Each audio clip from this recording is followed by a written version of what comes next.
Hello नमस्कार दोस्तों, कैसे हो आप लोग। उम्मीद करते हैं आप लोग बहुत बढ़िया होंगे। दोस्तों आज हम लोग 19 अक्टूबर के करंट अफेयर को कवर करने वाले हैं। तो दोस्तों ज्यादा समय न लेते हुए स्टार्ट करते हैं आज का महत्वपूर्ण सेशन। आज का पहला क्वेश्चन है कि वैश्विक पेंशन सूचकांक 2023 में भारत को कौन सा रैंक प्राप्त हुआ है। इसका ऑप्शन नंबर ए होगा 44, ऑप्शन नंबर बी होगा 47, ऑप्शन नंबर सी होगा 45, ऑप्शन नंबर डी होगा 48। इसमें आप आंसर दीजिए, तब तक हम इसके बारे में डिटेल में बात करते हैं। अगर बात करें वैश्विक पेंशन सूचकांक की, पेंशन सूचकांक 2023 की बात करते हैं तो ये कहां पर हुआ है। मर्सन ने निकाला है। किसने निकाला है? मर्सन ने निकाला है। अगर इसके बात करें किस क्रम का है, ये कौन सा क्रम है भाई? 15th क्रम है, ये आपको ध्यान में रखना है। अगर बात करते हैं इसमें टॉप पे कौन रहा है, इसमें टॉप पे कौन रहा है? नीदरलैंड रहा है। ठीक है, नीदरलैंड टॉप पे रहा है। और बात करते हैं नीदरलैंड को और क्या किस नाम से जानते हैं? इसको हॉलैंड नाम से जानते हैं। अगर बात करते हैं बॉटम की, तो बॉटम में कौन रहा है? बॉटम में रहा है अर्जेंटीना। कौन रहा है? अर्जेंटीना रहा है। और अर्जेंटीना बॉटम में रहा। अगर पूछते हैं भारत की रैंक क्या रही है, तो भारत की रैंक 45 रही है। और टोटल कितने कंट्री थे ये याद कर लेते हैं हम लोग। टोटल कंट्री की बात करते हैं तो टोटल कंट्री 47 है, मतलब कि भारत की रैंक काफी खराब थी। ठीक है। अच्छा, अगर हम बात करते हैं अर्जेंटीना की कैपिटल की बात करते हैं तो ब्यूनस आयर्स।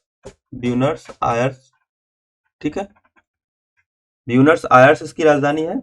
और यहाँ पर अगर अर्जेंटीना के घास के मैदान की बात करते हैं, घास के मैदान को क्या बोलते हैं? यहाँ पर पंपास बोलते हैं। ठीक है। और अगर बात करते हैं यहाँ के मरुस्थल की बात करते हैं, मरुस्थल का क्या नाम है? तो यहाँ के मरुस्थल का नाम है पैटागोनिया। ठीक है, पैटागोनिया मरुस्थल यहाँ पर, ये आपको ध्यान रखना है। अगर बात हुई है फर्स्ट की, टॉप पे नीदरलैंड रहा है, तो सेकंड पे कौन रहा है? सेकंड की बात करते हैं तो आयरलैंड रहा है। ठीक है, आयरलैंड रहा है। और थर्ड की बात करते हैं तो थर्ड पे कौन रहा है? डेनमार्क रहा है। ठीक है, डेनमार्क रहा है, ये आपको ध्यान रखना है। अच्छा, अगर हम बात करते हैं कि सबसे लास्ट में जिसकी रैंक 47 आई है, वो कौन है? अर्जेंटीना। ठीक है, अर्जेंटीना है। और बात करते हैं उसके बाद किसकी है? फिलीपींस। ठीक है, कौन है? फिलीपींस। फिलीपींस। ठीक, ये 47 है और इसका 46 है। अब 45 पे तो अपना इंडिया है। ठीक है। अगर आयरलैंड की बात करते हैं नंबर 2, डेनमार्क नंबर 3 और नीदरलैंड नंबर 1 पे है, आपको ध्यान रखना है। इसका राइट आंसर क्या होगा? इसका राइट आंसर हो जाएगा हमारा सी। ठीक है, 45वें नंबर पे भारत रहा। ठीक है। अच्छा, अगर बात करते हैं हम लोग नीदरलैंड की। ठीक है, नीदरलैंड की बात करते हैं तो नीदरलैंड को क्या बोला जाता है? लो लैंड्स बोलते हैं। क्या बोलते हैं? लो लैंड्स कंट्री बोलते हैं। अच्छा, लोलैंड्स कंट्री हो गई। अगर इसके कैपिटल की बात करते हैं तो इसकी कैपिटल क्या रही है? एम्स्टर्डम।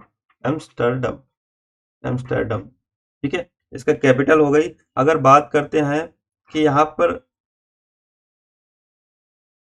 द हेग एक शहर नाम है। ठीक है, द हेग एक शहर का नाम है। और द हेग में क्या है? इंटरनेशनल इंटरनेशनल कोर्ट का हेडक्वार्टर है, ये आपको ध्यान रखना है। चलो अच्छा ठीक है। अगर हम बात करते हैं इंडेक्स की बात हुई है, किसकी बात हुई है? इंडेक्स की बात हुई है, तो हम लोग इंडेक्स में थोड़ा सा कुछ बात कर लेते हैं। इंडेक्स में अगर बात करते हैं वैश्विक वैश्विक नवाचार नवाचार इंडेक्स की अगर बात करते हैं तो इसमें भारत की रैंक क्या रही है? इसमें वैश्विक नवाचार इंडेक्स में भारत की रैंक रही है 40। ठीक है, भारत की रैंक रही है 40। और बात करते हैं विश्व आर्थिक मंच आर्थिक मंच में में ऊर्जा संक्रमण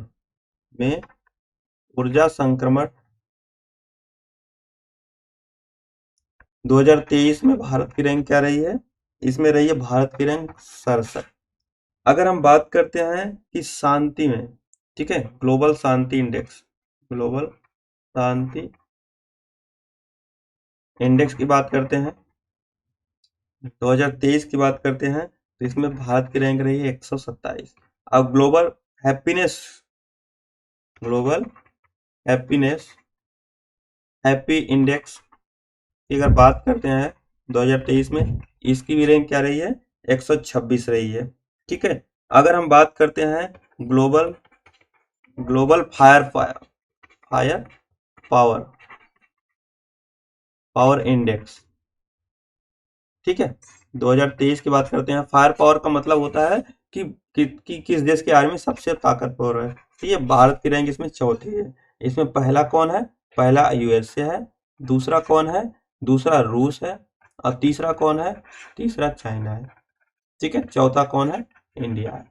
ये आपको ध्यान रखना है। अच्छा, अगर हम बात करते हैं कि global gender gap index, global gender gap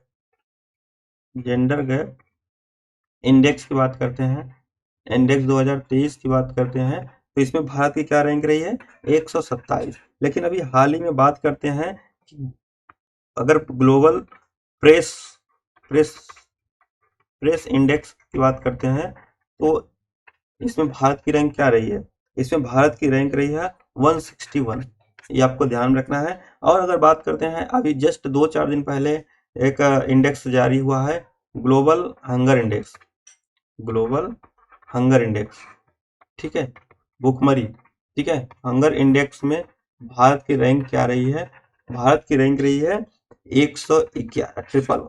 ठीक है, ये इंडेक्स आपको ध्यान में रखने हैं। तो दोस्तों चलते हैं नेक्स्ट क्वेश्चन पे। हाल ही में laser based Iron Beam missile defence system का परीक्षण किया है। इसका ऑप्शन नंबर ए होगा भारत, ऑप्शन नंबर बी होगा पाकिस्तान, ऑप्शन नंबर सी होगा अमेरिका, ऑप्शन नंबर डी होगा इजराइल। अगर हम बात करते हैं ग्लोबल लेजर, ठीक है, सबसे पहले थोड़ा सा इजराइल के बारे में जान लेते हैं कि 7 अक्टूबर का वो दिन था। ठीक है, 7 अक्टूबर को इजराइल में एक त्योहार मनाते हैं। त्योहार का नाम क्या है, सुकोत। अच्छा, सुकोत त्योहार मनाया जा रहा था, उसी समय हमास ने इजराइल पर आक्रमण कर दिया। हमास ने हमास ने हमास ने इजराइल पर आक्रमण कर दिया। इन्होंने क्या किया, लगभग 5000 से ज्यादा मिसाइलें दागी, जिसलिए पहले इजराइल का एक आयरन डोम सिस्टम हुआ करता था। ठीक है, आयरन डोम सिस्टम। अब इनका आयरन डोम सिस्टम क्या करता था कि ऑटोमेटिक मिसाइलों को हवा में ही मारता था, इनकी आर्मी की जरूरत नहीं पड़ती। लेकिन 5000 मिसाइल जब एक साथ दागी गई तो इनका आयरन डोम सिस्टम फेल हो गया। ठीक है, और इनकी खुफिया जासूस एजेंसी, इसको बोलते हैं मोसाद, मोसाद, ये भी उस समय फेल हो गई। तो इसी को देखते हुए iron Beam missile defence system launch किया है। इसका परीक्षण किया है किसने, इजराइल ने किया है। ये आपको ध्यान रखना है। ठीक है, चलो ठीक है। अच्छा, अगर बात करते हैं आयरन बीम मिसाइल सिस्टम की, तो ये क्या है, ये असीमित काल के लिए, ठीक है, असीमित हमले या फिर फायरिंग किया है। ठीक है, ये सभी को कंट्रोल कर लेगा अकेले। सीमित हमले या फिर फायरिंग को क्या करता है, ये नष्ट करने की क्षमता रखता है, ये हमेशा के लिए। ठीक है। अच्छा, अगर बात करते हैं कि इजराइल ऑपरेशन इजराइल अगर बात करते हैं ऑपरेशन अजय, ऑपरेशन अजय क्या है, ये इंडिया के द्वारा ये मिशन चलाया गया है। इसमें क्या है, अभी हमास इजराइल जो वार चल रहे हैं, इसमें इंडियन को अपने कंट्री में सही तरीके से पहुंचाया जाए, इसके लिए ऑपरेशन अजय मिशन चालू किया गया है। अच्छा, अगर बात करते हैं ऑपरेशन ऑपरेशन अल अक्सा, अल अक्सा मिशन क्या है, अगर बात करते हैं अल अक्सा मिशन किसने चलाया था, ये चलाया था हमास ने। हमास ने जो आक्रमण किया था इजराइल पर, उसका नाम रखा था ऑपरेशन अल अक्सा। ठीक है, अगर हम बात करते हैं ऑपरेशन ऑपरेशन आयरन शॉर्ट्स, ठीक है, ऑपरेशन आयरन शॉर्ट्स की बात करते हैं कि ये इजराइल इजराइल का है। इन्होंने जब हमास ने इजराइल पर आक्रमण किया, उन्होंने अल अक्सा मिशन चालू किया, और उसके बाद जब इजराइल ने हमास पे आक्रमण किया तो इसका नाम रखा आयरन शॉर्ट्स। ठीक है, ये आपको ध्यान रखना है। अच्छा, अगर हम बात करते हैं कि लेजर की, ठीक है, तो इसका फुल फॉर्म होता है light amplification, light amplification by stimulated emission, ठीक है, इमिशन ऑफ रेडिएशन, ठीक है, LASER,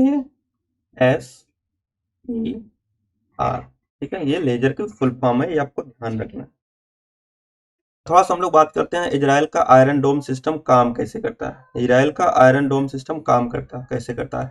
इजराइल का आयरन डोम सिस्टम जब यहाँ पर एनिमी रॉकेट छोड़ते हैं यहाँ से, ठीक है, तो सबसे पहले ही इनका रडार सिस्टम इनको कैच कर लेता है, ठीक है, ये मिसाइल छोड़ी गई है। उसके बाद ये कंट्रोल सिस्टम है, ये इम्पैक्ट पॉइंट बताता है ये कहाँ पे गिरेगा, इजराइल में ही गिरेगा या फिर कहीं और गिरेगा, ये इससे पता करते हैं, ठीक है। उसके बाद क्या है, लॉन्चर फायर मिसाइल इन इंटरसेप्ट, मतलब यहाँ से सीधा एक्टिवेट हो जाती है और यहाँ पर हवा में ही इनके मिसाइलों को दाग दिया जाता है। ये पांचवा पॉइंट है, ठीक है। ऐसा इनका आयरन डोम सिस्टम काम करता था, लेकिन एक साथ 5000 से ज्यादा रॉकेट लॉन्च कर दिए, मिसाइल लॉन्च कर उन्होंने भेज दिए, तो इनका आयरन डोम सिस्टम फेल हो गया, जिसकी वजह से बनाया गया।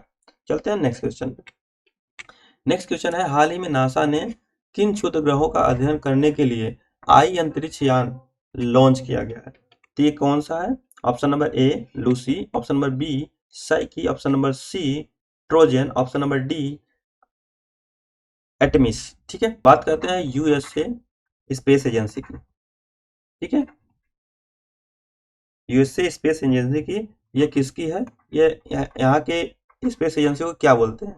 नासा बोलते हैं, ठीक है। नासा को अगर इसके हेडक्वार्टर की बात करते हैं, इसका हेडक्वार्टर कहाँ पे है?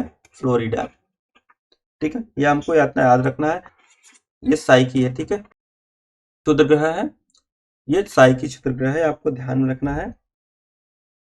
अगर बात करते हैं इसको क्या बोलते हैं, इसको बोलते हैं आत्मा की देवी, आत्मा की देवी बोलते हैं इसको, इसको बोलते हैं आत्मा की देवी। अच्छा, ये इन्होंने लॉन्च किया है। अगर बात करते हैं ये कब पहुंचेगा, कब पहुंचेगा, तो ये कब पहुंचेगा? ये पहुंचेगा 2039 तक, 2029 तक, ठीक है, ये 2029 तक पहुंचेगा। अगर बात करते हैं इसी पर क्यों जा रहे हैं, साइकी पर ही क्यों जा रहे हैं, क्योंकि बहुत सारे क्षुद्र ग्रह हैं, तो यहाँ पर उन्होंने पता चला है कि यहाँ पर धातु बहुत ज्यादा है, ठीक है, धातु में जैसे हो गया आयरन हो गया, ठीक है, निकल हो गया, गोल्ड हो गया, ये सब की मात्रा वहां पे ज्यादा है, इसलिए यहाँ पर ये लोग जा रहे हैं। अच्छा, अगर हम बात करते हैं ट्रोजन की, ठीक है, ट्रोजन भी एक प्रकार का क्षुद्र ग्रह है, और क्षुद्र ग्रह ट्रोजन किसका है? ये नासा ने यहाँ पर भेजा था, ठीक है, नासा का ये। और इनमें ट्रोजन का काम क्या है? ये इसको लूसी मिशन के तहत भेजा गया था। किस मिशन के तहत भेजा गया था? लूसी मिशन के तहत इसे भेजा गया था, ये भी आपको ध्यान रखना है। अच्छा, अगर बात करते हैं आर्टेमिस, ये भी नासा का ही है, ठीक है, ये भी नासा का है, ठीक है। अगर बात करते हैं इसका उद्देश्य क्या था, इसका उद्देश्य की बात करते हैं, इसका उद्देश्य था कि मनुष्य को चांद पर उतारना, चांद पर उतारना, ये भी आपको ध्यान रखना है।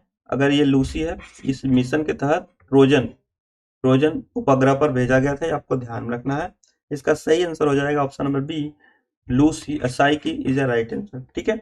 अच्छा, अगर हम बात करते हैं ग्रह की बात करते हैं, तो हमारा ये तो हो गया सूर्य, ठीक है, तो ये हमारा है बुध, शुक्र, पृथ्वी, मंगल, बृहस्पति, शनि, अरुण, वरुण, ठीक है। ये हमारा क्या है? बुध है, ये शुक्र है, ठीक है, ये पृथ्वी हमारा है, पृथ्वी, ठीक है, बुध शुक्र पृथ्वी, ये कौन सा है? मंगल है, और ये कौन सा है? बृहस्पति, ये इसको क्या बोलते हैं? शनि बोलते हैं, इसको बोलते हैं अरुण, इसको बोलते हैं वरुण, ये आपको ध्यान रखना। बुध क्या है? सबसे छोटा, सबसे छोटा ग्रह कौन है? बुध ग्रह, आपको ध्यान में। सबसे गर्म की बात करते हैं, सबसे गर्म कौन है?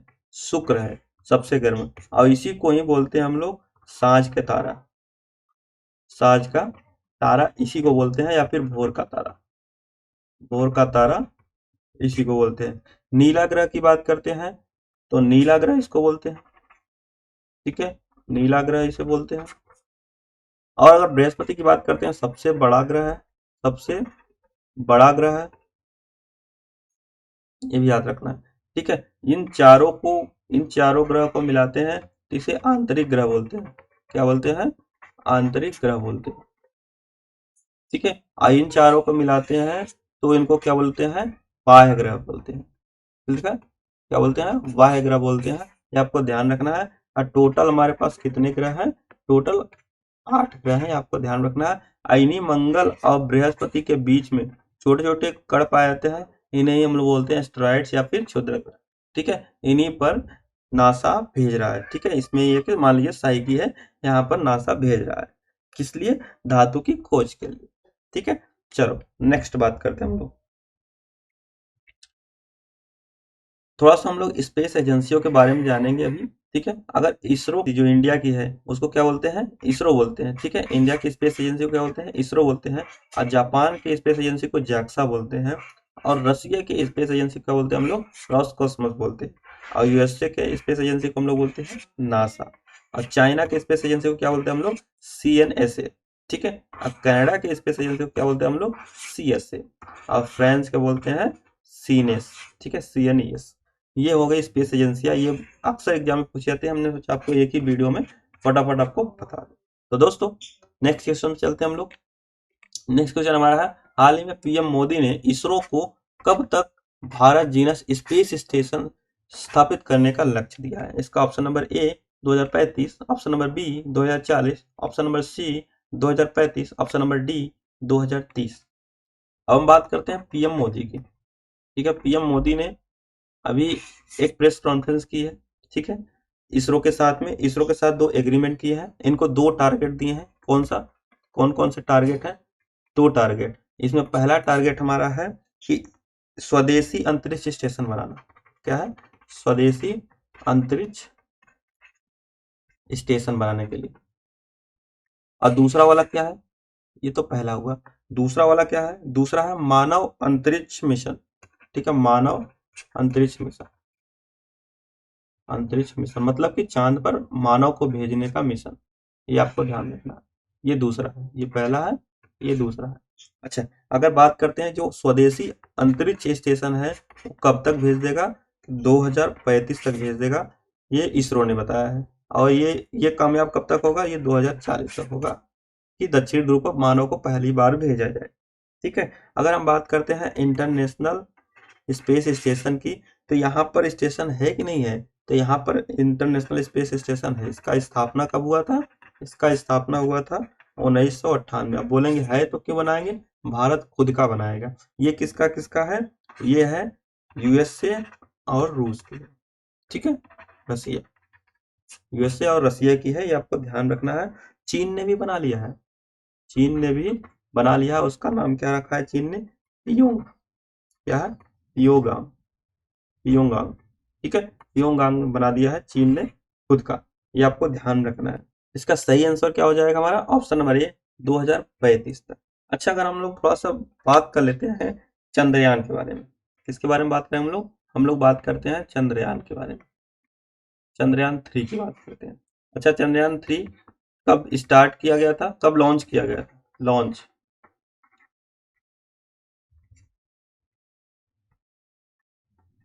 कब लॉन्च किया गया था? ये 14 जुलाई को। कब लॉन्च किया गया था? 14 जुलाई को। आगे कब लैंड किया था? ठीक है, कब लैंड किया था? ये 23 अगस्त को लैंड किया था, ये आपको ध्यान रखना है। ठीक है, इसी दिन इसी दिन क्या बोला जाता है? अंतरिक्ष दिवस मनाते हैं हम लोग।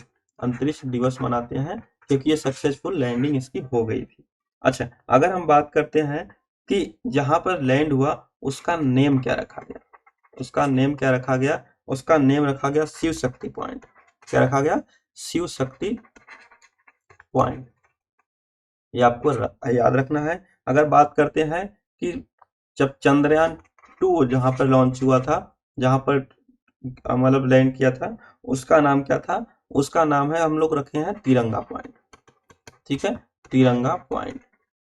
हम लोग अंतरिक्ष दिवस कब मनाते हैं? जब लैंड किया था 23 अगस्त को अंतरिक्ष दिवस मनाते हैं, ये आपको ध्यान रखते हैं। अच्छा, अगर बात करते हैं चंद्रयान 3 की। चंद्रयान 3 में जो रॉकेट लगे थे, उस रॉकेट का क्या नाम था? LVM एलवीएम थर्ड, ठीक है, एलवीएम थर्ड M4, ये रॉकेट था। इसी को क्या बोलते हैं हम लोग, बाहुबली रॉकेट भी बोलते हैं, बाहुबली रॉकेट भी बोलते हैं, आपको ध्यान रखना है, बाहुबली रॉकेट भी बोलते हैं, ये आपको ध्यान रखना है। अच्छा, अगर बात करते हैं इसमें लैंडर की बात करते हैं, इसमें लैंडर कौन था, लैंडर कौन था, इसमें लैंडर था विक्रम, विक्रम लैंडर था। ठीक है दोस्तों, इतना आपको याद हो गया। चलो, अच्छा अगर हम बात करते हैं आदित्य 11 की, ठीक है, आदित्य 11, 11, ठीक है, आदित्य 11 ये सूर्य का अध्ययन करने के लिए भेजा गया है, ठीक है, सूर्य का अध्ययन करने के लिए ये भेजा गया है, ये आपको ध्यान रखना है। अच्छा, इसमें कौन सा रॉकेट लगा था, इसमें रॉकेट लगा था PSLV, ठीक है, C57 ये रॉकेट लगा है, ठीक है। ये कब पहुंचेगा, कब पहुंचेगा, ये कब पहुंचेगा भाई, ये पहुंचेगा 4 मंथ, 4 मंथ बाद, ठीक है, 4 महीने के बाद पहुंचेगा। कहाँ पर पहुंचेगा, L1 पॉइंट पे, जिसे हम लोग बोलते हैं क्या, लांगराज पॉइंट, क्योंकि इन्होंने ही खोज किया था लांगराज पॉइंट। वैसे कितने पॉइंट है लांगराज पॉइंट के, L1 से लेके L5 तक ये पॉइंट है, ये आपको ध्यान रखना है, ठीक है।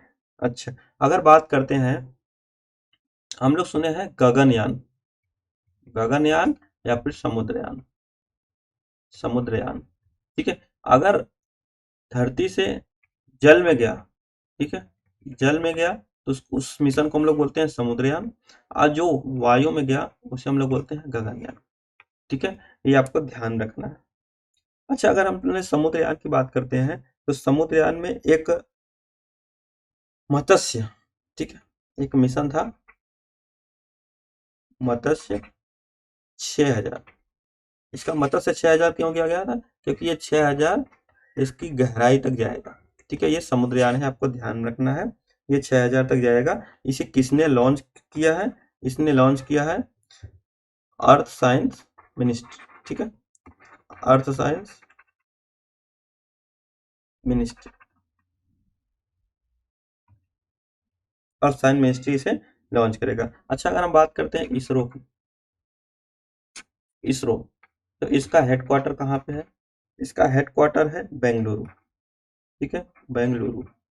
अच्छा, अगर बात करते हैं इसकी स्थापना कब हुई थी, इसकी स्थापना की बात करते हैं तो इसकी स्थापना हुई थी 1969, ठीक है, 1949, ठीक है, सॉरी 1949।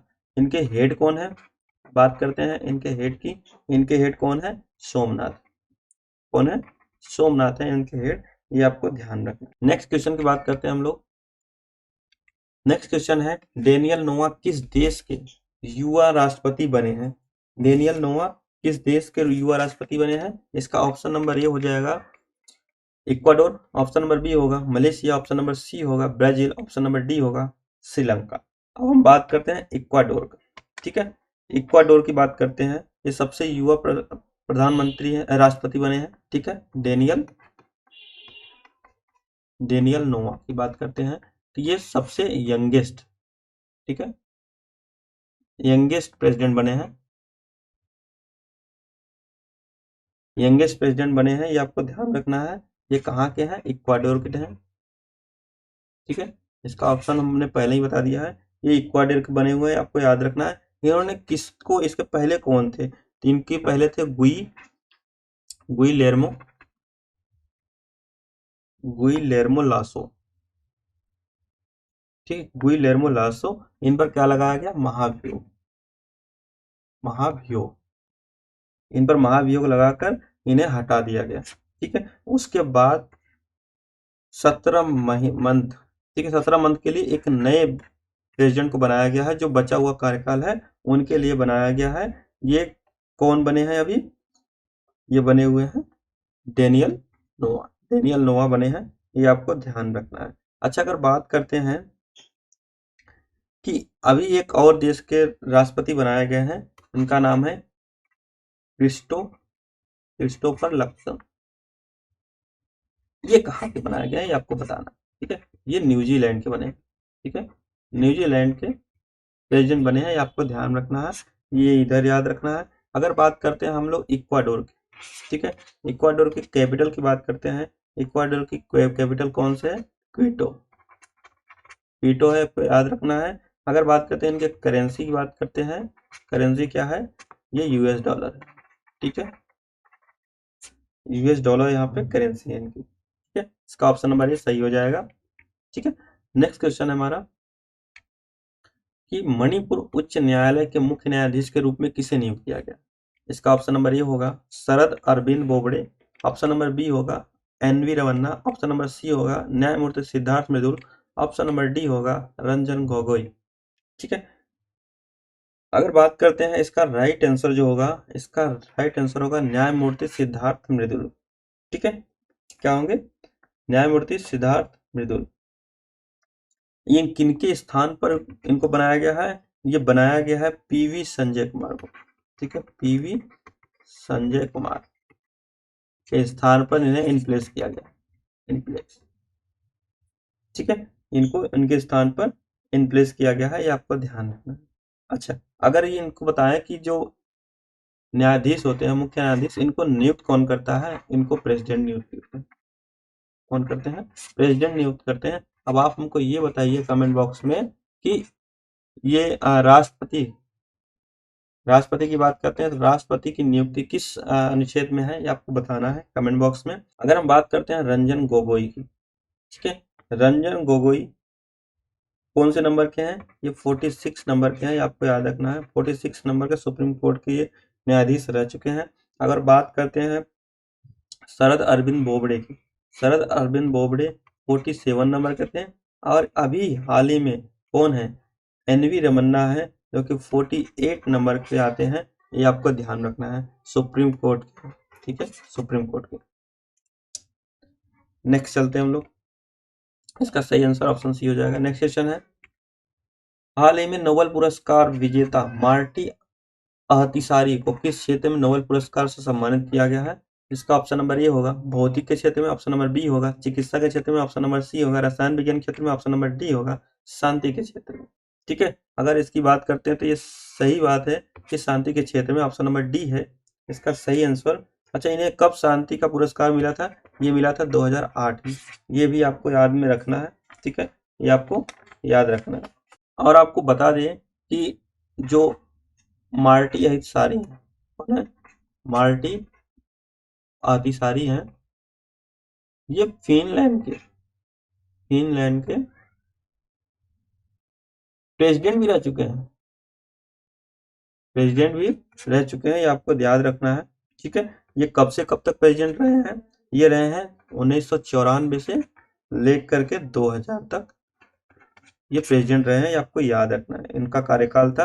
अच्छा, अगर हम बात करते हैं फिनलैंड की, ठीक है, फिनलैंड की बात करते हैं तो फिनलैंड की बात करते हैं तो फिनलैंड की कैपिटल की बात करते हैं तो हेलसिंकी है, ठीक है, हेलसिंकी यहाँ की कैपिटल है, ठीक है। अगर बात करते हैं यहाँ के पीएम की बात करते हैं हम लोग, तो इनके पेटरी क्या है? पेटेरी पोटरी आरपो, ठीक है, यहाँ के पीएम है। अगर यहाँ के प्रेसिडेंट की बात करते हैं तो इनके पासवर्ड प्रेसिडेंट का नाम है साउली निसिस्तो, ठीक है, निनिस्तो है, यहाँ पे आपको याद रखना है, साउली निनिस्तो यहाँ के प्रेसिडेंट है, आपको याद रखना, ठीक है। नेक्स्ट क्वेश्चन पे अगर बात करते हैं हम लोग थोड़ा सा कि इस बार 2023 की बात करते हैं तो 2023 में फिजिक्स में 3 लोग को मिला है, किसको किसको मिला है? अगोस्टिनी को मिला है, ठीक है, किसको मिला है? अगोस्टिनी को मिला है, आपको याद रखना ए अगोस्टिनी, ठीक है, फेरेंस, और ए से क्या हो जाएगा आपका? एनी हीलर, ठीक है, एनी हीलर, ये आपको याद रखना है। और अगर बात करते हैं एमएलए याद रखना है, ठीक है, ये केमिस्ट्री के क्षेत्र में है। एमएलए एम से क्या होगा? मौगी, एल से क्या होगा? लुइस, ऑप्शन नंबर ए से क्या होगा? एलेक्सी, मौगी लुइस एलेक्सी, मौगी लुइस एलेक्सी, ठीक है। अगोस्टिनी, फेरेंस और एनी, अगोस्ट्री, फेरेंस और एनी, आपको याद रखना है।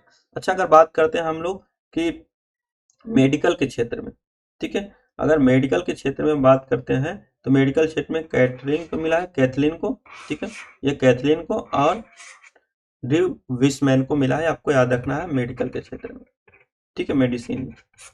और बात करते हैं कि साहित्य के क्षेत्र में, ठीक है, साहित्य के क्षेत्र की बात करते हैं। साहित्य में जॉन ओलफ फोसे को मिला है, किसको मिला है, जॉन ओलफ फोसे को। और नरगिस मोहम्मदी, इनको शांति के क्षेत्र मिला है, किसको मिला है, शांति के क्षेत्र में इनको मिला है। नरगिस ये कहाँ की है महिला, ये ईरान की महिला है, आपको याद रखना, ठीक है, इन्हें सामाजिक कार्यकर्ता है ये ईरान की है। अच्छा, क्लाउडिया गोल्डन की बात करते हैं। क्लाउडिया गोल्डन को आर्थिक इकोनॉमिक्स में मिला है, ठीक है, आर्थिक विज्ञान मिला है हमको नोबेल प्राइज। इतने ही है नोबेल प्राइज विजेता, ठीक है, 3 अलग अलग है और 3 में डबल डबल, ठीक है, डबल ट्रिपल है, ठीक है।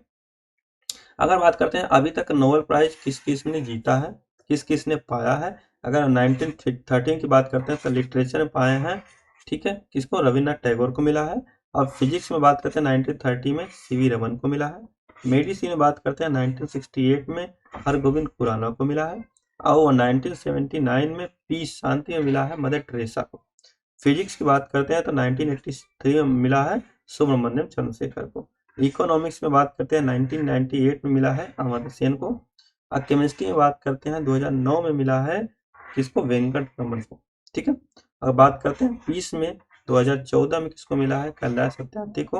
और 2019 में इकोनॉमिक्स में मिला था अभिजीत बनर्जी को, ठीक है। ये आपको मोस्ट इंपॉर्टेंट है, आपको याद रखना है हमेशा के लिए। नेक्स्ट क्वेश्चन हमारा 8वां है कि हाल ही में किस राज्य सरकार ने सुलभ मल्टी मॉडल पहल योजना शुरू की है। इसका ऑप्शन नंबर ए होगा असम, ऑप्शन नंबर बी होगा महाराष्ट्र, ऑप्शन नंबर सी होगा उड़ीसा, ऑप्शन नंबर डी होगा उत्तर प्रदेश, ठीक है। चलो अब बात करते हैं हम लोग सुलभ मल्टी मॉडल पहल, ठीक है। इसका कलर चेंज कर लेते हैं हम लोग, ठीक है। सुलभ मल्टी मॉडल, ठीक है, पहल योजना, ये किसने स्टार्ट की है, ये नवीन पटनायक ने स्टार्ट की है, नवीन पटनायक। ये क्या है, सीएम है, कहाँ के हैं, ये उड़ीसा के, ठीक है, कहाँ के हैं, उड़ीसा के हैं। आपको आंसर तो मिल ही गया होगा इतने से।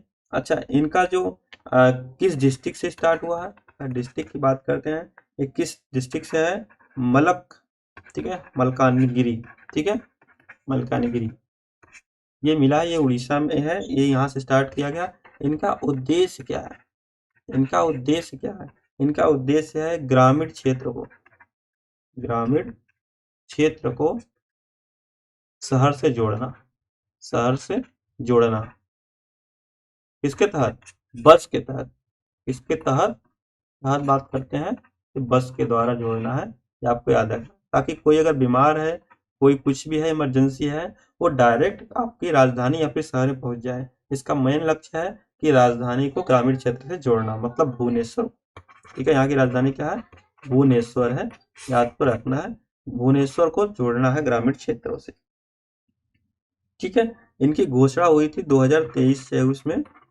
24 के बजट में ही इनकी घोषणा हुई थी और ये अब लॉन्च कर दिया गया, ठीक है। ये उड़ीसा राज्य के लिए है, ये आपको याद रखना है, उड़ीसा का, ठीक है। ऑप्शन नंबर सी इसका सही आंसर होगा। नेक्स्ट क्वेश्चन की बात करते हैं हम लोग, हाल ही में किस रेजिमेंट को प्रेसिडेंट कॉलर्स अवार्ड से सम्मानित किया गया। इसका ऑप्शन नंबर ए है Naga regiment, option number B Indore, ये ऑप्शन दूसरे हिसाब से है, ये ऑप्शन ऐड नहीं किए गए शायद, ठीक है। नेक्स्ट इसका सही आंसर होगा नागा रेजिमेंट को ये मिला है। अच्छा, अगर बात करते हैं हम लोग कि प्रेसिडेंट कॉलर अवार्ड, ठीक है, प्रेसिडेंट कॉलर्स अवार्ड, ये किसको दिया गया है, ये दिया गया है नागा रेजिमेंट, नागा रेजिमेंट को दिया गया है। अच्छा, ये किसने दिया है, किसने दिया है, किसने दिया है, आपको याद रखना है, मनोज पांडे ने दिया, किसने दिया है, मनोज पांडे ने दिया है, ये आपको याद रखना है। मनोज पांडे क्या है, ये थल सेना अध्यक्ष है, थल सेना अध्यक्ष है, ये आपको ध्यान रखना। थल सेना अध्यक्ष, थल सेना दिवस कब मनाया जाता है, 15 जनवरी को मनाया जाता है, ये भी आपको याद रखना है। और बात करते हैं मनोज पांडे की, तो मनोज पांडे किस नंबर के हैं, ये 29 नंबर के हैं, आपको याद रखना, ठीक है। अब बात करते हैं प्रेसिडेंट कॉलर्स अवार्ड की, ठीक है। प्रेसिडेंट कॉलर्स अवार्ड किन क्षेत्र में आता है, ये सैन्य यूनिट को दिया जाता है, हमेशा ये सैन्य यूनिट को दिया जाता है जो अच्छा कार्य की रहती है। ठीक है, जो अगर स्टार्ट की बात करते हैं, ये स्टार्ट कब हुआ था? ये स्टार्ट हुआ था 1951 में, और राजेंद्र प्रसाद ने इसे स्टार्ट किया था, उस समय की ये हेड थे। ठीक है, अगर बात करते हैं पहली बार किसको मिला था, पहली बार किसको दिया गया था? तो नेवी को दिया था। ठीक है, भारतीय नेवी को दिया गया था, ये आपको याद रखना है। अगर नेवी की बात करते हैं तो नेवी डे कब मनाया जाता है?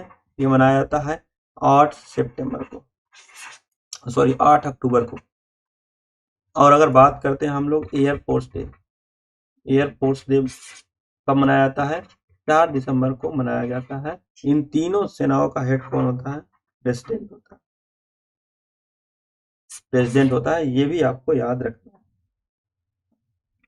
ठीक है, इसका ऑप्शन नंबर ये सही होगा, नागा रेजिमेंट को मिला है।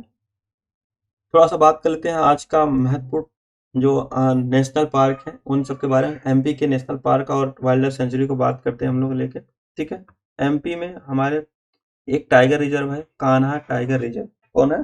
कान्हा टाइगर रिजर्व है, ये आपको याद रखना है। कान्हा टाइगर रिजर्व कहाँ पे है? एमपी में है, आपको याद रखना है। माधव नेशनल पार्क, पेंच, सतपुड़ा और पन्ना, तीनों वाइल्ड लाइफ सेंचुरी, एक वाइल्ड लाइफ सेंचुरी है। उसके बाद बांधवगढ़ नेशनल पार्क, वन विहार नेशनल पार्क और इंद्रावती नेशनल पार्क, ये एमपी के नेशनल पार्क और वाइल्ड लाइफ सेंचुरी आपको याद रखना है। एक टाइगर रिजर्व भी है, कहाँ आपको याद रखना है। ठीक है, तो दोस्तों आपको ये वीडियो कैसी लगी? अच्छी लगी तो वीडियो को लाइक शेयर सब्सक्राइब करना ना भूलें। मिलते हैं नेक्स्ट वीडियो में, तब तक के लिए जय हिंद जय भारत।